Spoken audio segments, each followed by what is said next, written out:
Breaking news. Jubilee Hills MLA Naveen Yadav గెలుపును సవాల్ చేస్తూ బీఆర్ఎస్ అభ్యర్థి మాగంటి సునీత హైకోర్టును ఆశ్రయించారు. ముఖ్యంగా తన అఫిడవిట్లో కొన్ని క్రిమినల్ కేసులకు సంబంధించిన విషయాలను వెల్లడించలేదని, అలాగే ఎన్నికల ప్రచారంలో ఎన్నికల కోడ్ను ఉల్లంఘించారన్న ఆరోపణల మేరకైతే తాను కోర్టును ఆశ్రయించినట్టు తెలుస్తా ఉన్నది. ముఖ్యంగా జూబ్లీహిల్స్ ఉప ఎన్నికల నేపథ్యంలో నవీన్ యాదవ్ గెలుపు అనేది అనైతిక గెలుపు అన్నట్లయితే ఆమె వ్యాఖ్యానిస్తూ ఉన్నారు. మొత్తానికి 7 క్రిమినల్ కేసుల వివరాలను అటు అఫిడవిట్లో చూపించలేదు, దానికి సంబంధించి టీవీలలో ఇతర మాధ్యమాల్లో ఎక్కడ ప్రచారం చేయలేదు అనే ఆరోపణలు అయితే కనిపిస్తూ ఉన్నాయి.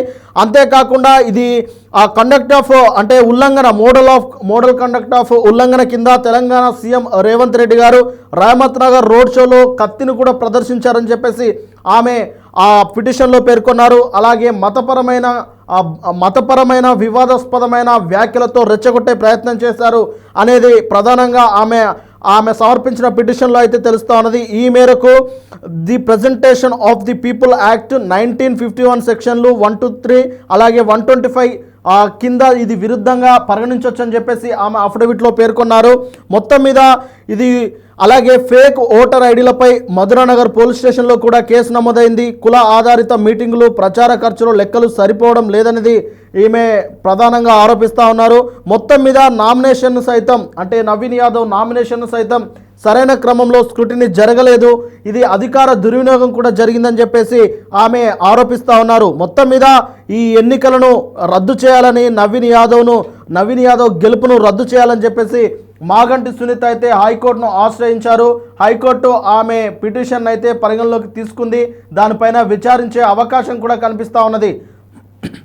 మొత్తం మీద ఈ పరిణామం అయితే నవీన్ యాదవ్కు భారీ షాక్ అని చెప్పవచ్చు. కేవలం నవీన్ యాదవ్కే కాదు, కాంగ్రెస్ పార్టీకి కూడా ఇది భారీ షాక్ అని చెప్పవచ్చు. ఈ సంవత్సరం అంటే 2025 అక్టోబర్లో నవీన్ యాదవ్కి సంబంధించిన అంటే జూబ్లీహిల్స్ ఉప ఎన్నిక అనేది జరిగింది. ఆ తర్వాత నవంబర్ 14న రిజల్ట్ అనేది విడుదల చేశారు, రిజల్ట్ వచ్చింది. ఆ తర్వాత వచ్చిన ఎన్నికల్లో నవీన్ యాదవ్ దాదాపు 25,000 పైచిలకు ఓటర్లతో ఆయన గెలుపొందారు. ఇది ఒక రకంగా చెప్పాలంటే జూబ్లీహిల్స్ పరిధిలో అది ఒక రకమైన భారీ మెజారిటీ అని చెప్పొచ్చు. అంత స్పష్టమైన మెజారిటీతో నవీన్ యాదవ్ గెలుపొందారు.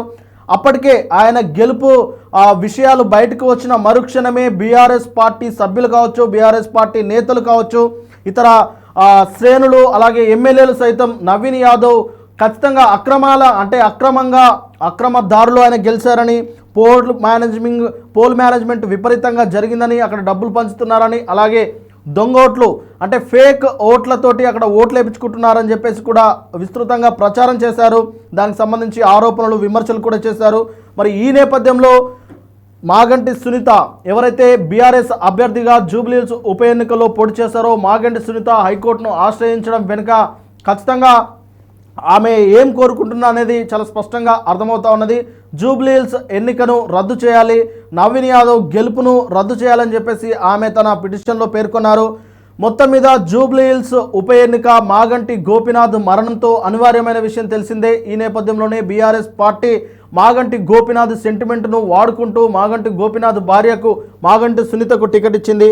అదే నేపథ్యంలో స్థానికుడైన నవీన్ యాదవ్కు కాంగ్రెస్ పార్టీ ఎలాగైనా గెలవాలి, స్థానికుడు అంటే అక్కడున్న సమస్యలపైన పట్టున్న వ్యక్తి అని చెప్పేసి నవీన్ యాదవ్కు టికెట్ ఇచ్చింది. అలాగే ఎంఐఎం కూడా మద్దతు తెలిపింది. ఈ నేపథ్యంలో అక్కడ విస్తృతమైన ప్రచారం జరిగింది. ఆ ప్రచారంలో భాగంగా సీఎం రేవంత్ రెడ్డి నేరుగా రంగంలోకి దిగి అక్కడ డివిజన్ స్థాయిల్లో ప్రచారాలు చేశారు. ఆ ప్రచారంలో భాగంగా ఆయన కొన్ని మతాలను రెచ్చగొట్టే మాటలు కూడా మాట్లాడారు. దానికి సంబంధించి ఆపరేషన్ సింధూర్కు సంబంధించి పాకిస్తాన్ ఇండియాకు సంబంధించిన వాగ్వాదాన్ని కూడా ఆయన లేవనెత్తారు. అంటే పాకిస్తాన్లో తనితే భారత సైనికులు బయటకు వచ్చారన్నట్లు కూడా ఆయన వివాదాస్పదమైన వ్యాఖ్యలు చేశారు. అవి కేవలం అక్కడున్న ముస్లిం ఓటర్లను ఆకట్టుకునేందుకు అనేది ఇప్పుడు మాగంటి సునీత గారి ప్రధాన ఆరోపణలుగా కనిపిస్తూ ఉన్నాయి. మొత్తం మీద సీఎం రేవంత్ రెడ్డి గారి ప్రచారంలో భాగంగా మతాలను రెచ్చగొట్టే ప్రచారం చేశారని, అలాగే అఫిడవిట్లో 7 క్రిమినల్ కేసులను నవీన్ యాదవ్ దాచారు కాబట్టి ఆ అఫిడవిట్లకు సంబంధించి ఆయన తప్పులు చేశారు. సరైన అఫిడవిట్లు ఎన్నికల సంఘానికి ఇవ్వలేదు కాబట్టి దానిపైన మరొకసారి చర్యలు తీసుకొని అవసరమైతే దీనికి సంబంధించి మరొకసారి స్క్రూటినీ చేసి ఆయన పైన ఉన్న కేసులెన్ని, ఆయన అఫిడవిట్లో పేర్కొన్న కేసులెన్ని, ఆయన ఆస్తుల వివరాలు, తదితర అంశాలన్నింటినీ పరిగణలోకి తీసుకొని ఆ ఎన్నికను ఆయన గెలుపును రద్దు చేయాలని మాగంటి సునీత హైకోర్టును ఆశ్రయించడం అనేది ఇప్పుడు తెలంగాణ రాష్ట్ర రాజకీయాల్లో ఇది ఒక రకమైన ఇంట్రెస్టింగ్ అంశం అని చెప్పవచ్చు. మరి ఇది హైకోర్టు అయితే స్వీకరించింది, తన పిటిషన్ను స్వీకరించింది. దీనిపైన విచారణ జరిగే అవకాశం కూడా ఉంటుంది.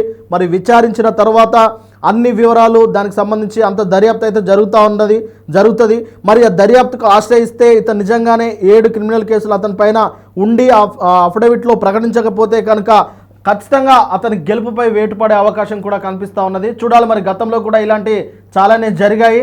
మరి ఇప్పుడు జూబ్లీహిల్స్ ఉప ఎన్నిక రద్దు అవుతుందా, నవీన్ యాదవ్ గెలుపు రద్దు చేస్తుందా అనే దానిపైన ఇప్పుడు ఆసక్తికరమైన చర్చ అయితే నడుస్తూ ఉన్నది.